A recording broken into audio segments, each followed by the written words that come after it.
오늘 이 시간 우리에게 주시는 하나님의 말씀 마가복음 3장 13절에서 19절의 말씀이 되겠습니다. 마가복음 3장 13절에서 19절에 있는 말씀 한 목소리로 합독하시겠습니다. 또 산에 오르사 자기가 원하는 자들을 부르시니 나아온지라. 이에 12를 세우셨으니 이는 자기와 함께 있게 하시고 또 보내사 전도도 하며 귀신을 내쫓는 권능도 가지게 하려 하심이로라. 이 12를 세우셨으니 시몬에게는 베드로란 이름을 더하셨고 또 세베대의 아들 야고보와 야고보의 형제 요한이니 이 둘에게는 보아너게 곧 우레의 아들이란 이름을 더하셨으며 또 안드레와 빌립과 바돌로메와 마테와 도마와 알페오의 아들 야고보와 다데오와 가나나인 시몬이며 또 가룟 유다니 이는 예수를 판자더라. 아멘. 오늘 우리가 함께 읽은 마가복음 3장 13절로부터 19절에 있는 말씀은 이제 예수님께서 하나님 나라의 복음을 세상에 전하시면서 12명의 제자를 선택하시는 이야기를 기록하고 있습니다. 또 이 예수님이 제자를 선택하시는 이야기는 마태복음 10장 1절에서 4절이나 누가복음 6장 12절로 15절에도 기록이 되어 있는데 특별히 오늘 주시는 이 마가복음 3장 13절로부터 19절에서는 하나님 예수님께서 어떤 사람을 선택하셨고 왜 선택하셨는가를 분명히 말씀하고 있고, 따라서 오늘 주시는 본문의 말씀을 통해서 우리도 주님의 부르심을 받아서 예수의 제자 혹은 하나님의 백성이 되어진 우리가 어떤 삶을 살아야 되는가라고 하는 것을 우리에게 가르쳐주는 말씀이 되겠습니다. 특별히 16절로부터 19절에 등장하는 12명의 제자의 이름, 이것은 우리가 너무나 잘 아는 이야기인데 특별히 13절로부터 15절까지의 그 제자들을 어떤 사람을 어떤 목적을 가지고 선택하셨다라고 하는 그 이야기를 우리에게 가르쳐주는 이런 말씀이 되겠고, 그러면서 이 12명의 제자를 세우셔서 이제 예수께서는 이 땅에 오셔서 새로운 공동체를 세워가신다라고 하는 겁니다. 예수님을 중심으로 해서 이제 12명의 제자들을 통해서 그 다음에 이제 복음을 하나님의 나라를 세상에 전파해서 예수를 믿게 따르게 함으로써 새로운 공동체를, 새로운 이스라엘을 세워가시겠다라고 하는 겁니다. 특별히 오늘 주시는 본문 16절에 의하면 12명의 제자를 세우셨다라고 하는 이 10이라고 하는 숫자가 갖는 의미는 물론 12는 3과 4의 조합에 의한 완전 숫자이면서 이것이 의미하는 상징은 이스라엘의 12지파, 그래서 이제 예수님이 12명의 제자들을 통해서 이제 하나님의 나라의 복음을 전하면서 이루고자 하시는 새로운 공동체를 세워가시는 일을 위해서 부른 자들이다라고 하는 겁니다. 따라서 우리가 하나님에게 또는 예수님으로부터 부름을 받아서 하나님의 백성이 되었다라고 하는 것은 이처럼 우리가 과거에 내가 살아왔던 어떤 삶을 유지하기 위해서가 아니라 새로운 공동체를 위해서 나를 부르셨다는 거예요. 그 새로운 공동체를 우리는 흔히 하나님의 나라, 그리고 이것은 전적으로 주님에 의해서 통치되어지고 그 속에 있는 모든 사람들은 하나님의 말씀, 예수의 복음의 말씀을 듣고 순종하는 자들이 모여 사는 새로운 공동체를 만들어가는 것이다 라고 하는 것, 이것을 우리가 기억하셔야 됩니다. 여러 차례 누누이 강조하지만 우리가 믿음을 통해서 하나님의 능력을 통해서 오늘도 등장하는 15절에 있는 권능을 통해서 우리가 나의 옛삶을 유지하거나 옛삶을 더욱 부흥하고 발전하게 하기 위해서 예수를 믿는 것이 아니라 이제는 내가 하나님에게 부름을 받고 하나님 나라의 새로운 구성원이 되어진 것은 나로 하여금 새로운 공동체를 세워가기 위한 하나님의 뜻이다라고 하는 것. 그래서 믿음의 삶이라는 것은 내가 예수를 믿는다라고 하는 것은 새로운 공동체의 구성원이 되어서 새로운 공동체를 향해 나가는 그런 자가 되었다라고 하는 그런 의미가 있다라고 하는 것입니다. 그래서 우리가 흔히 종교 현상적으로 말하는 것처럼 흔히 예수를 믿고 병 낫고 예수를 믿고 문제가 해결되어지고 마치 예수님을 해결사처럼만 생각하는 그런 그런 현상적인 많은 사람이 그런다 해서 그것이 옳은 것이 아니라 오늘 우리가 주시는 말씀에서 예수님께서 왜 제자를 부르셨느냐, 즉 왜 나를 부르셨느냐라고 하는 것과 밀접한 관련이 있는 그런 말씀입니다. 따라서 우리가 부르심에 응답하는 삶을 살아가는 것은 주님이 원하시는 새로운 공동체 하나님의 나라를 위해서 살아가는 거예요. 우리는 내가 주님의 부르심을 받았다라고 하는 것은 내가 살아가는 삶을 유지하면서 그것을 통해서 내가 하나님의 일에 조금 돕는 그런 정도로 그게 아니라 우리는 전적으로 주님이 원하시는 하나님의 나라, 복음을 중심으로 하는 그런 새로운 공동체를. 그래서 우리가 믿음의 가정은 이제 지금까지는 과거에 우리가 가지고 있었던 가치관이나 윤리 규정에 의해서 이루어졌던 그런 가정이 이제는 예수 그리스도에 의해서 말씀에 의해서 세워지는 가정으로 바뀌는 새로운 공동체로 탈바꿈하는 것이 믿음의 가정, 믿음의 공동체. 그리고 개인적으로도 내 자신이 과거에 내가 가지고 있었던 모든 가치관 이런 것들을 내려놓고 주님의 말씀과 주님의 뜻 안에서 새로운 존재가 되어지는 new being, 이것이 믿음이라는 거예요. 우리는 그냥 옛사람이 그냥 교회 다니는 것이 믿음의 삶, 절대 그건 믿음의 삶이 아니라 오늘도 우리에게 주시는 이 왜 제자를 택했는가를 통해서 우리에게 그것을 보여주는데, 오늘 우리가 먼저 살펴보아야 하는 것은 13절에 예수께서 또 산에 오르사 자기가 원하는 자들을 부르시니 나온지라. 그래서 오늘 주시는 본문의 말씀에서 예수께서 산에 오르셨다라고 하는 개념은 어떤 산인지는 우리에게 말하고 있지는 않습니다.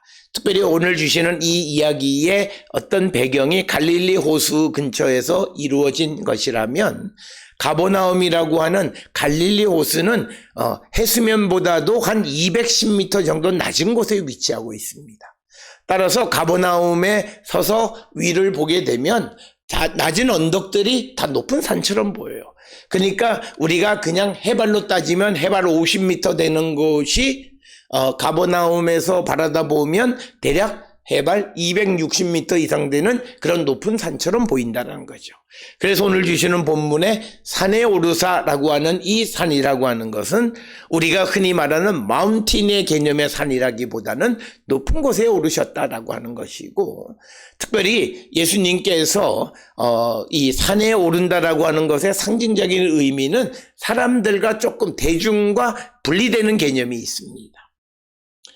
우리가 지난 시간에 예수님이 대중들이 와서 병을 낫기 위해서 귀신을 쫓아주시기를 원하면서 예수님의 몸에 터치하니까 예수님께서 작은 배를 준비하라고 해서 작은 배에서 말씀을 선포함으로 대중과 분리되어지는 개념이 있습니다. 그러니까 예수님의 활동이라고 하는 것은 전적으로 대중이 원하는 대로 응하시는 삶이 아니다라는 것이고, 하나님의 계획과 하나님의 섭리를 가지고 인도해 가는 것이다 라고 하는 거예요.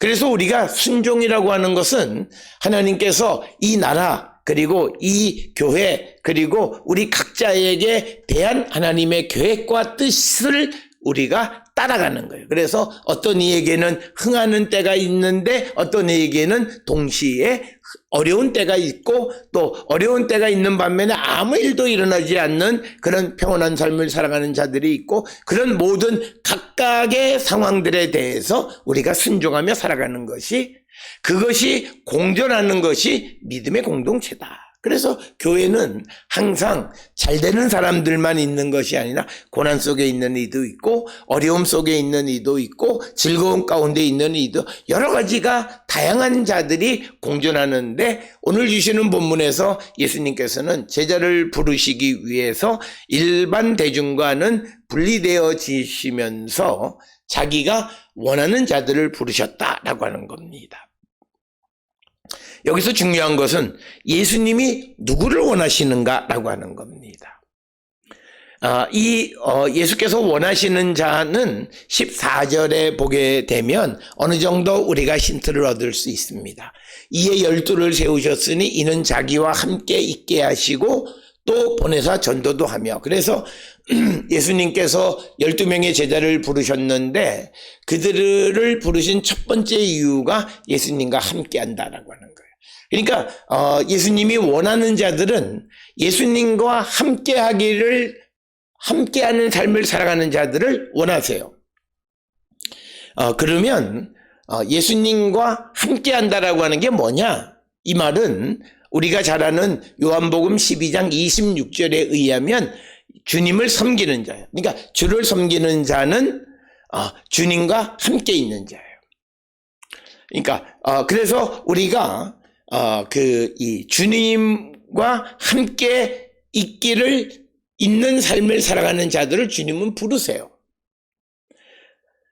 그러니까 우리가 주님과 함께하는 것에서 경우에 따라서는 우리가 하나님 나라의 보좌에 하나님 우편에 앉아 계신 주님과 함께할 수 있는 영광의 자리도 있지만, 그 영광의 자리에 가기 전에는 예수님이 십자가에 달리신 고난, 죽음, 이것도 우리가 같이 할 수 있어야 된다는 거예요.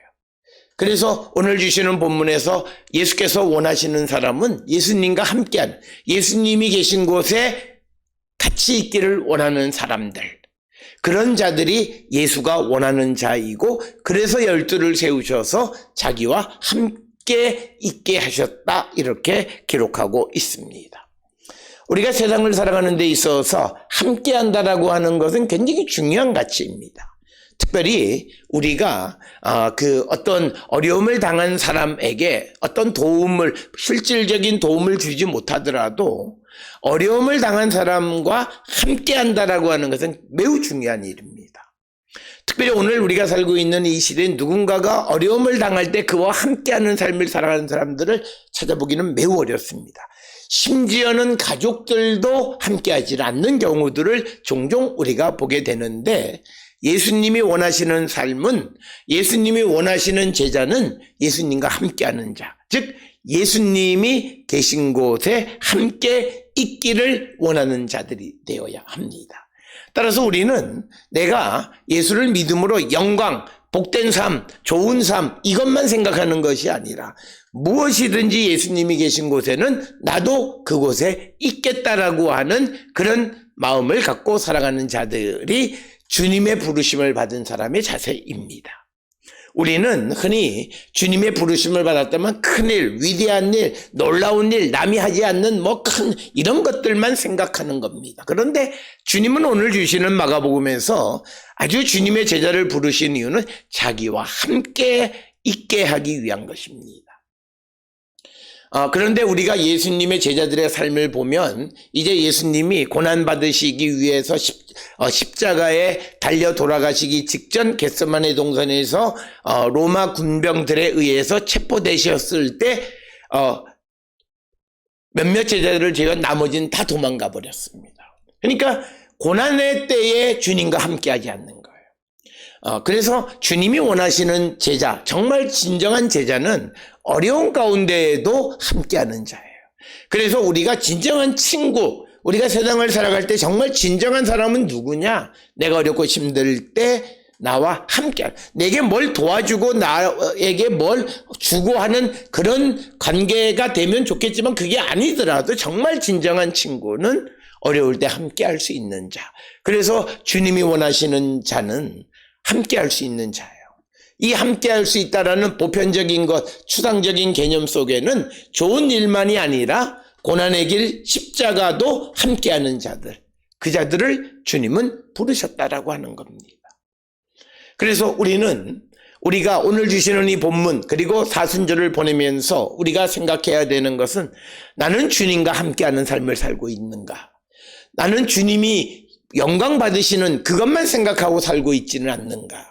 정말 고난당하시고 그리고 십자가를 지신 주님의 그 길을 함께할 결단 있는 그런 성도인가? 그래서 우리는 이 사순절 주님의 고난에 우리가 동참하는 삶을 살아가는 자로서 주님이 계신 곳에 나도 함께할 수 있기를 위해서 기도해야 합니다. 그런데 그 주님이 함께하는 곳에는 때로는 고난의 길도 있다라고 하는 겁니다. 십자가의 죽음도 있다라고 하는. 그때에도 나도 그 주님 계신 곳에 함께 있기를 원하는 그런 믿음을 갖기 위해서 기도하는 거예요. 그게 바로 우리가 부르심을 받은 자의 삶이라는 거예요. 그 다음에 이렇게 주님과 함께 있기 위해서 제자들을 보내셔서 그냥 옆에 끼고만 계시는가? 그것은 아니다라는 거예요. 오늘 주시는 14절 하반절에 보게 되면 또 보내서 전도도 하게 하셨다라고 하는 겁니다. 그래서 예수님께서 이제 제자들을 통해서 그들에게 하나님 나라를 전하게 하기 위해서 그들을 부르셨다는 거죠. 그래서 주님과 함께 있는 제자들은 예수님을 통해서 그 하나님 나라의 복음에 대해서 배우고 예수님의 삶을 모방하고 예수님의 삶을 따라 살아가는, 예수를 따라 십자가를 지는 삶을 사는 그런 믿음을 키워가고, 그래서 그들이 이제 보냄을 받아서 전도한다라고 하는 겁니다. 특별히 오늘 주시는 본문의 말씀 13, 14절을 통해서 부르심이라고 하는 것은 보내심이라는 뜻입니다. 그러니까 주님이 우리를 부르시는 이유는 그 부르셔서 주님 곁에서 훈련시키시고 권능을 주신 후에 그들을 보내는, 그래서 콜링은 샌딩이에요. 왜 나를 부르셨느냐? 보내기 위해서 보내냐. 그래서 우리가 주님의 부르심만을 얘기하는데 주님이 우리를 샌딩, 보내신 거예요. 세상으로 파송하신 거예요. 그래서 보내서 무엇을 하기 위해서? 전도한다라고 하는 겁니다. 오늘 주시는 본문의 말씀에서 12를 세워서 그들을 그 주님과 함께 있게 하고 또 보내서 전도도 하게 하셨다. 그래서 12를 세우셨다는 것은 12명을 임명하셨다라고 하는 겁니다. 그래서 우리가 주님의 부름을 받고 또 세상에 보냄을 받는 자들이 행해야 되는 것은 무엇이냐면 복음을 전하는 일을 해야 한다라고 하는 거예요. 그래서 주님의 제자된 모든 이들이 꼭 해야 되는 것은 복음을 전하는 일을 해야 한다라고 하는 거죠. 오늘 우리는 믿음이라는 것이 그저 내 문제의 해결에 급급한 삶을 살아가는 것은 그것은 본질적으로 주님이 우리를 부르신 부르심의 목적에 합당한 삶을 살지 않는 거예요. 우리를 부르신 것은 보내서 전하게 하기 위한 것이다 라고 하는 겁니다. 그래서 우리는 예수님이 우리에게 가르쳐 주신 복음, 하나님의 나라를 세상에 전하는 일을 하기 위해서 우리를 부르셨고, 그렇게 복음을 전하면서 15절에 보게 되면 이제 또 귀신을 내쫓는 권능도 가지게 하려 하십니다. 귀신을 내쫓는 권능을 갖는 것은 이것은 단순히 축사, 귀신을 내쫓는 것만이 아니라 더러운 귀신을 내쫓고 그래서 그들이 예수를 영접해서 하나님과의 관계를 원만하게 다시 세워가게 하기 위해서 귀신을 내쫓는 거죠. 그래서 우리가 늘 강조하는 것이 예수께서 축사하시고 예수께서 병자의 병을 고쳐주시는 것은 단순히 눈에 보이는 육신의 문제만을 해결하신 것이 아니라 결국 그와 하나님과의 관계를 개선하기 위한 것이다 라고 하는 겁니다. 그래서 오늘 귀신을 내쫓는, 귀신이라고 하는 것이 갖는 의미가 옛 질서, 나를 지배하고 있는 옛 질서, 나를 지배하는 것, 예수님 이외에 나를 지배하는 모든 것은 귀신이에요. 그것을 내쫓고 그래서 이제 예수 그리스도만을 의지하고 그 하나님의 통치 아래 들어가게 하기 위한 그런 권능을 주셨다는. 그래서 오늘 주시는 이 제자의 권능은 눈에 보이는 귀신을 내쫓는 권능도 있지만 그가 이제 예수를 영접해서 새로운 피조물로 새로운 삶을 살아가게 하는 그 역할을 감당하게 하기 위해서 제자를 부르셨고 그를 보내셨다는 거예요. 그래서 우리 모두가 이 일에 부름을 받고 보냄을 받은 자다. 그래서 우리는 꼭 기억하셔야 됩니다. 콜링은, 부르심은 샌딩, 보내심인데 왜 보냈냐면 전도해서 그 생명을 구원하게 하기 위해서 우리를 보내셨다. 따라서 오늘 우리가 살고 있는 이 시대에 우리가 전도하는 일을 하지 못하거나 전도하지 못하는 교회나 전도하지 못하는 성도는 엄밀한 의미의 주님의 제자가 아닙니다. 그냥 자기 자신의 문제만을 해결하기 위한 그냥 신앙이라는 것이 해결사와 같은 역할만 한다면 그건 믿음이 아니고 그는 정말 하나님의 은혜 가운데 있는 것이 아닙니다. 그래서 우리가 말하는 것처럼 기독교는 득도하는 종교가 아닙니다. 비록 그가 부족하지만 그가 살아감으로써 세상에 하나님의 나라를 선포하는 거예요. 우리는 모두가 다 흠이 있고 부족함이 있어요. 온전한 사람은 아무도 없어요. 그렇기 때문에 우리가 세상을 살아가면서 다른 사람들에게 신앙의 본이 되는 삶을 살아가는 것은 중요하지만 그런데 더 중요한 것은 내가 믿음 안에서 사람에 의해서 시험받지 않는 삶을 살아야 돼요. 그게 믿음이 좋은 거예요. 그것이 하나님만을 바라보는 믿음이에요. 왜냐하면 이것은 우리가 늘 말하는 거예요. 하나님 앞에 의인은 없다. 온전한 사람은 없다는 거예요. 그렇다면 누군가가 실수할 수 있고 누군가가 허물이 있을 수 있고 그것 때문에 내 믿음이 흔들린다? 이거는 믿음이 아닌 거예요. 그러니까 내가 말하는 거 모든 사람은 하나님 앞에 온전한 자가 없다라고 하는 그 말 자체가 잘못된 거예요. 그 온전하지 않으면 누군가가 실수할 수 있다는 것을 전제하고 살아가는 거예요. 그렇다면 누군가가 실수한 것 때문에 내 믿음이 흔들린다? 그건 믿음이 온전치 못한 거예요. 하나님만을 바라보는 믿음이 아닌 거예요. 그래서 우리는 가장 좋은 믿음은 환경에 의해서 외부에 의해서 흔들리지 않는 거예요. 내게 있는 어떤 어려운 일이 발생한다든지 내 주변에 있는 어떤 어려운 일들이라든지 또는 그런 거 내 기도가 잘 이루어지지 않았다든지 이런 것들에 의해서 믿음이 흔들리거나 하는 것은 믿음이 없는 거예요.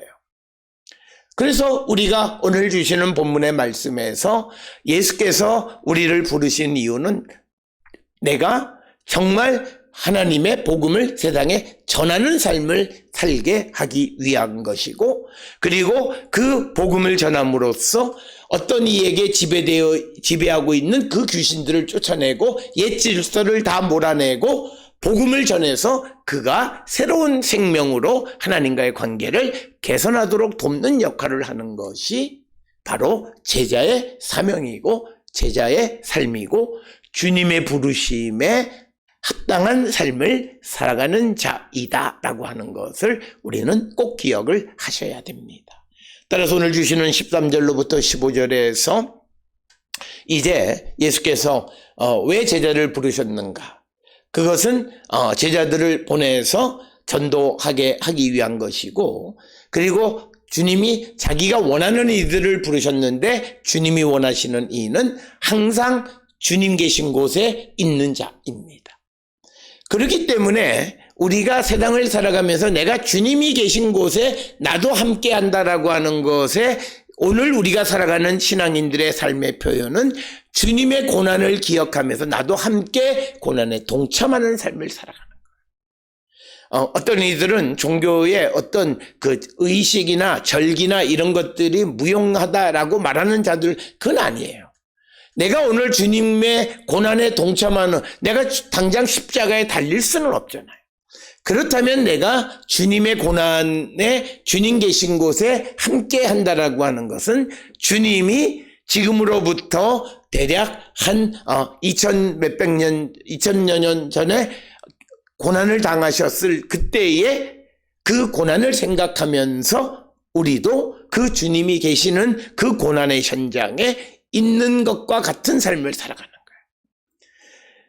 거예요. 그러니까 어떤 이들은 예수께서 나를 구원해 주셔서 이제 나의 모든 것이 해결돼서 나는 항상 즐겁고, 원론적으로 맞는 이야기이긴 하지만, 그러나 주님이 오늘 우리에게 주시는 말씀에 나를 섬기는 자는 나를 따르고 나를 따르는 자는 내가 있는 곳에 그들도 있는 거다라고 하는 그 말씀, 요한복음 12장 26절의 말씀을 따라서 주님이 지금 2000년 전에 우리를 위해 이 땅에 오셔서 고난 받으신 그 시점을 기억하면서 나도 주님과 함께하는 삶을 살아가겠다는 것을 보여주는 삶이 우리가 사순절을 지키고 고난주간을 지키고 하는 종교의 절기를 지키는 그런 목적이 되겠습니다. 따라서 오늘 주시는 본문의 말씀을 통해 주님의 부름을 받은 우리가, 그리고 세상에 보냄을 받은 우리는 항상 주님과 함께하기를 결단하는 뿐만 아니라 우리가 세상을 향해서 복음을 전하고 옛 질서 속에 사로잡혀 있는 자들에게 새로운 예수 그리스도의 복음의 질서를 전하는 사명을 우리가 게을리해서는 안 된다라고 하는 것입니다. 그러면서 이제 16절 이하에는 이 제자들의 이름이 쭉 기록이 되어 있습니다. 이 제자들의 이름을 기록할 때에 이 기록하는 방식을 보면 대략 이 마가의 특징 중에 하나가 삼중구조예요. 이 셋으로 분류하는. 그래서 제자들도 보면 오늘 주시는 16절에 시몬에게는 베드로라는 이름을 더했고 17절에 등장하는 야고보와 야고보의 형제 요한에게는 보아너게라고 하는 이름을, 그러니까 별칭을 더해준 제자들이 있는 16, 17절에 베드로, 야고보, 야고보의 형제 요한에 대해서 언급하고 이게 첫째 무리고, 18절에 보면 그냥 이름만 나열한 거예요. 안드레, 빌립, 바돌로메, 마테, 도마, 알페오의 아들 야고보와 다데오와 가나나인 시몬, 이렇게 18절에 또 한 그룹, 그리고 마지막 19절에 가룟 유다니 이는 예수를 판자더라. 그래서 그의 행위를, 그가 어떤 사람이었는가를 설명해주는 이야기가 붙어 있는 가룟 유다. 그래서 제자들을 세 부류로 나누어서 기록하는데, 이것은 마가가 무엇을 기록할 때 항상 삼중 구조를 갖고 기록하는 그런 전통, 그런 사고 체계 속에서, 이건 전통적으로 유대인들의 사고입니다. 유대인들은 삼중구조, 우리가 흔히 말하는 삼층천, 하늘에 세 층이 있다라고 하는 삼층천, 이것이 전형적으로 유대인들의 사고 구조가 세 구조예요. 그래서 오늘 우리가 살고 있는 우리는 이중구조, 선악 이렇게 되어 있죠. 그러나 이 구약의 구조는 삼중구조로 되어 있습니다. 그래서 우리가 이 체계, 인식 체계의 차이가 구약과 신약의 큰 차이입니다.